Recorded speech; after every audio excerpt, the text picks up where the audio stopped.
سمجھے گا یا خدا سمجھے یہ راز توری سمجھے گا یا خدا سمجھے کھڑے ہیں حضرت عباس یوں پدر کے ساتھ کھڑے ہیں حضرت عباس یوں پدر کے ساتھ ہے کشمکش نصیری کسے خدا سمجھے ہے کشمکش نصیری کسے خدا سمجھے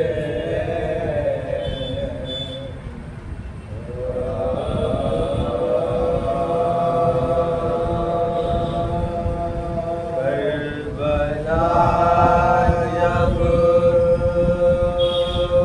تیری تاریخ لکھی جائے گی کربلا جب تیری تاریخ لکھی جائے گی سستا لکھا جائے گا مہنگا پانی کربلا جب تیری تاریخ لکھی جائے گی خون سستا لکھا جائے گا مہنگا پانی عالم پیاس میں ایک جنگ کوئی جیت گیا عالم پیاس میں ایک جنگ کوئی جیت گیا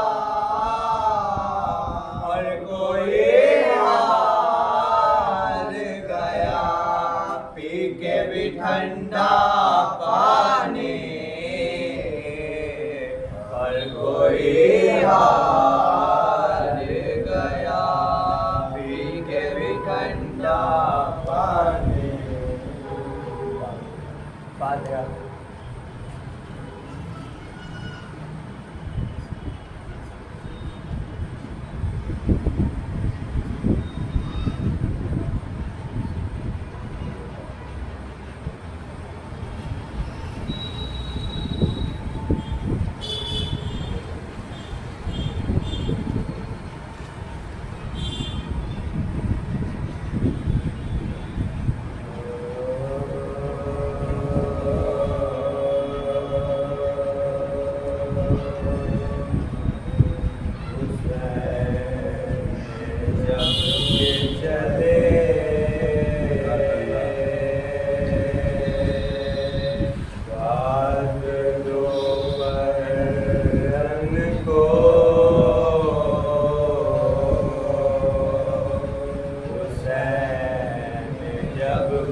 چلے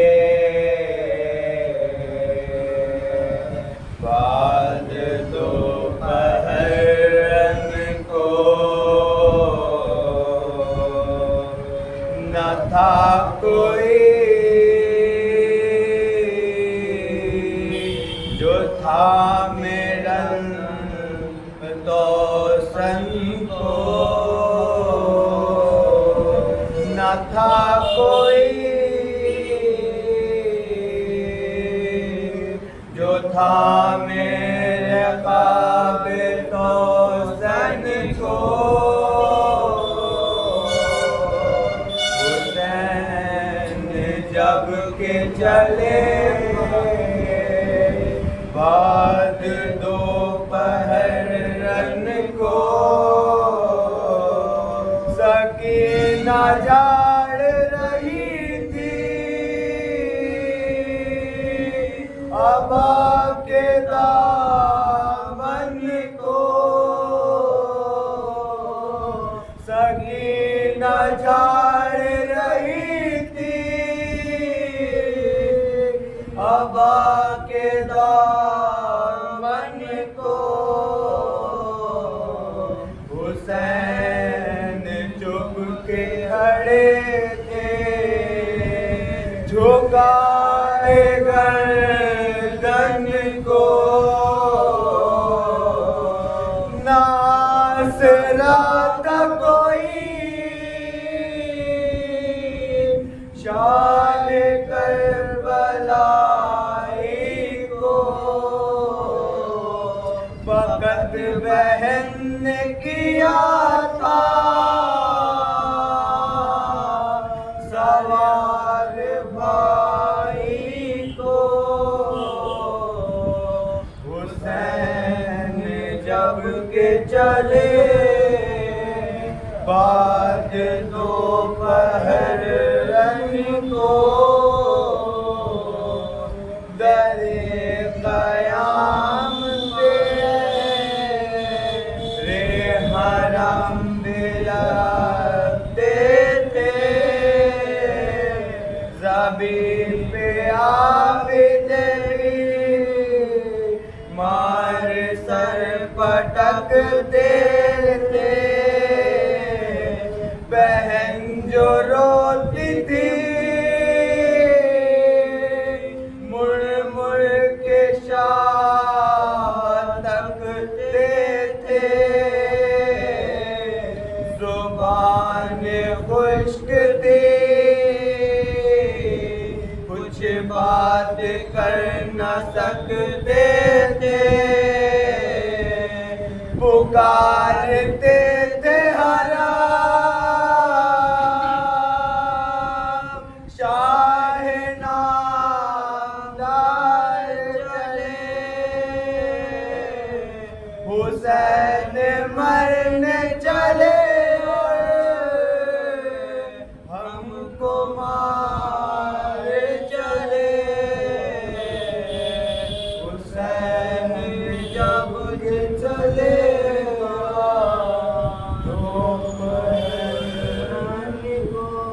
سلوات پڑھو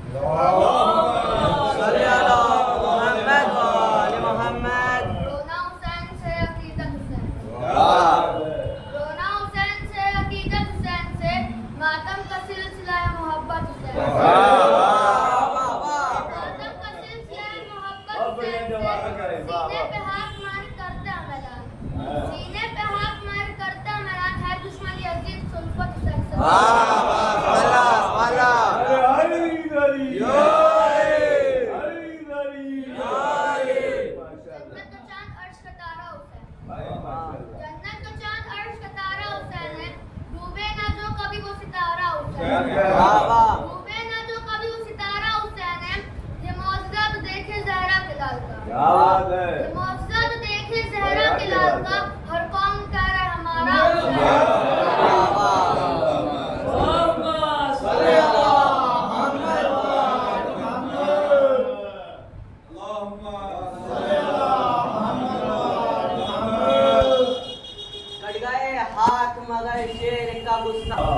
کٹ گئے ہاتھ مگر شیر کا غصہ نہ گیا، زخم کھا کر بھی وہ کرار نظر آتا ہے، زخم کھا کر بھی وہ کرار نظر آتا ہے، شام کی فوج کو یہ بات معلوم نہ تھی، شام کی فوج کو یہ بات معلوم نہ تھی، اس کو بے ہاتھ بھی لڑنے کا ہنر آتا ہے،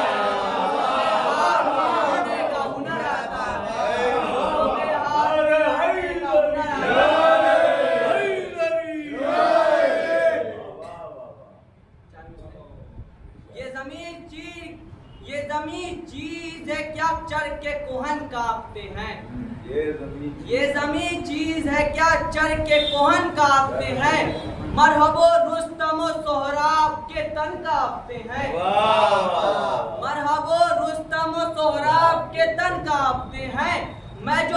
لڑنے پہ اتر آؤں تو رن کانپتے ہیں لڑنے پہ اتر آؤں تو رن کانپتے ہیں روح تھراتی ہے قبروں میں بدن کانپتے ہیں روح تھراتی ہے قبروں میں بدن کانپتے ہیں صلوات پڑھے والے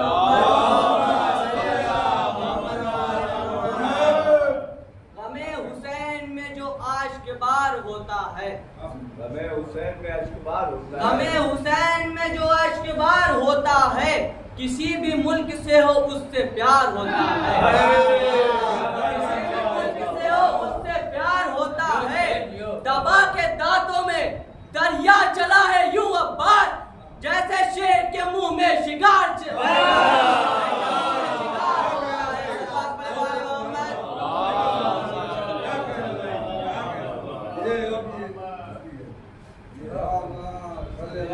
محمد وآل محمد حیدری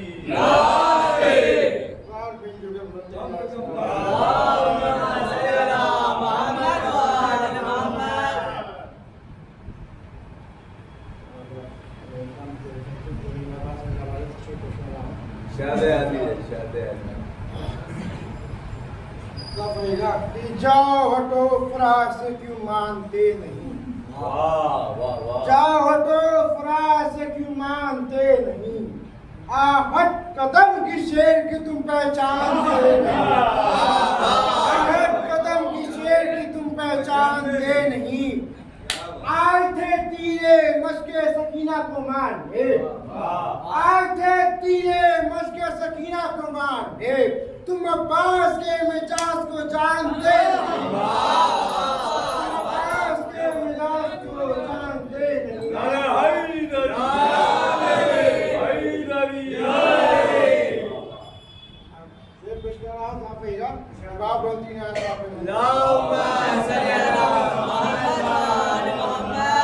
آرزو ہے تو کوئی حرف دعا ہے لیکن آرزو ہے تو کوئی حرف دعا ہے لیکن کوئی موتی ہے کوئی سچا ہے کھڑا ہے لیکن آرزو ہے تو کوئی حرف دعا ہے لیکن کوئی موتی ہے کوئی سچا ہے کھڑا ہے لیکن کنزی معبود نگینوں سے بھرا ہے لیکن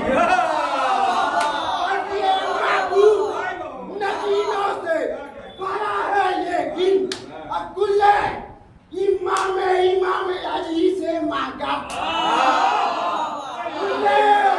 امام علی سے مانگا میں اکیلا ہوں جسے رب سے علی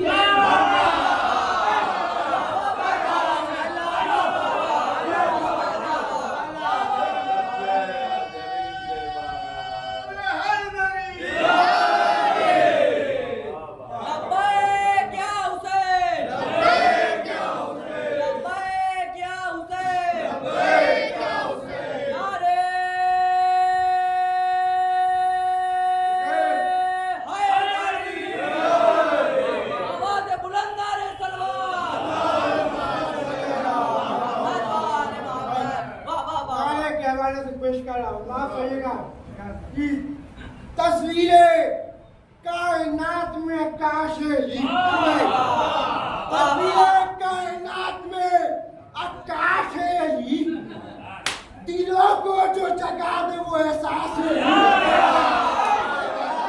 تصویریں کائنات میں عکاش ہے تصویریں کائنات میں عکاش ہے دلوں کو جو جگا دے وہ احساس ہے کہ اے بندے مومن تیرا دل کیوں اداس ہے اے بندے مومن تیرا دل کیوں اداس ہے نعرہ لگا کے دیکھ تیرے پاس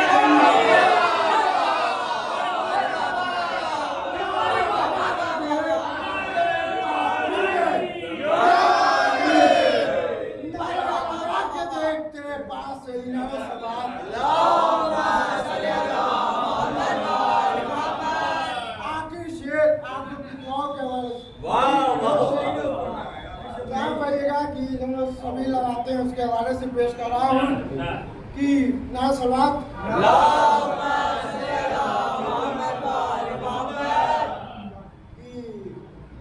یہ بہت بلند ترین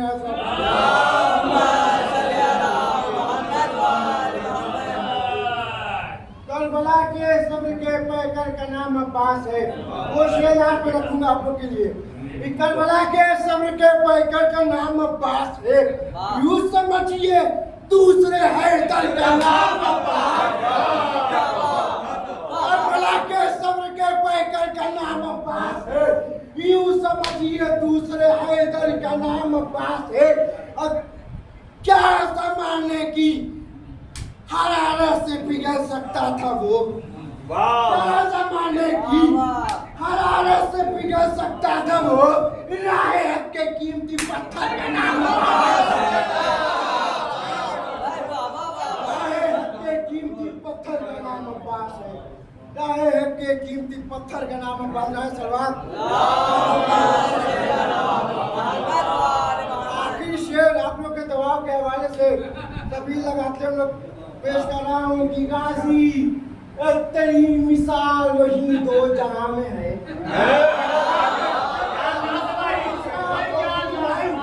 آپ لوگ کے حوالے سے غازی تیری مثال وہی دو جہاں میں ہے. زینب نے خود قصیدہ پڑھا تیری شان میں. غازی تیری مثال وہی دو جہاں میں ہے. زینب نے خود قصیدہ پڑھا تیری شام میں. پانی تیری سبھی کا کیسے پیے گا وہ. پانی تیری سبھی کا کیسے پیے گا وہ. تم سے علی کا کہتا ہوں جس کی زبان.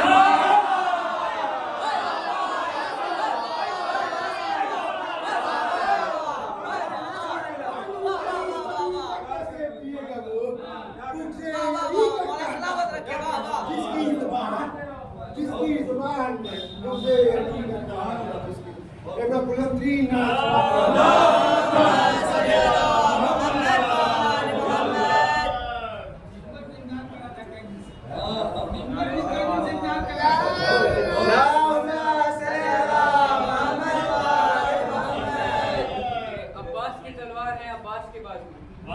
تلوار ہے عباس کے بازو. شبیر کا انکار ہے عباس کے بازو.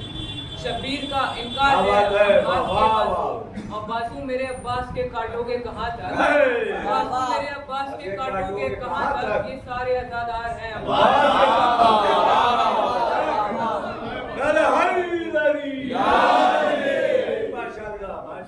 علی سے پوچھو عبادت کسے کہتے ہیں. علی سے پوچھو عبادت کسے کہتے ہیں. حسین سے پوچھو شہادت کسے کہتے ہیں. حسین سے پوچھو شہادت کسے کہتے ہیں. اور جنگ کرنے کی اجازت نہیں تھی ورنہ. جنگ کرنے کی اجازت نہیں تھی ورنہ عباس بتا دیتے قیامت کسے.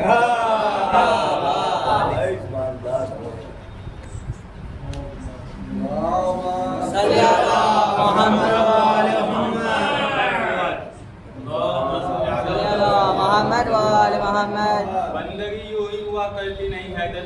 بندگی یوں ہی ہوا کرتی نہیں حیدر کے بغیر. بندگی یوں ہی ہوا کرتی نہیں حیدر کے بغیر.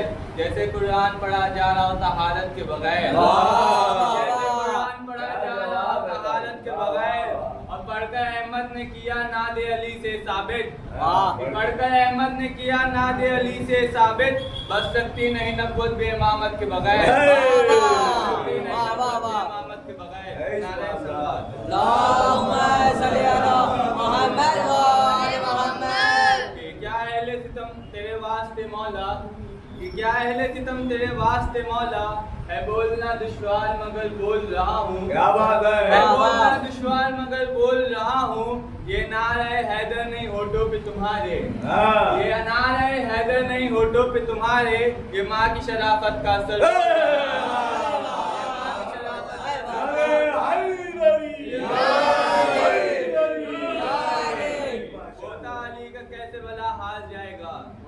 کوتا علی کا کیسے بلا ہار جائے گا. ہر تیر ہل ملا تیرا بیکار جائے گا. ہر تیر ہل ملا تیرا بیکار جائے گا. اور بہلول تو بہشت بنا اور ہم تازیائیں. بہلول تو بہشت بنا اور ہم تازیائیں.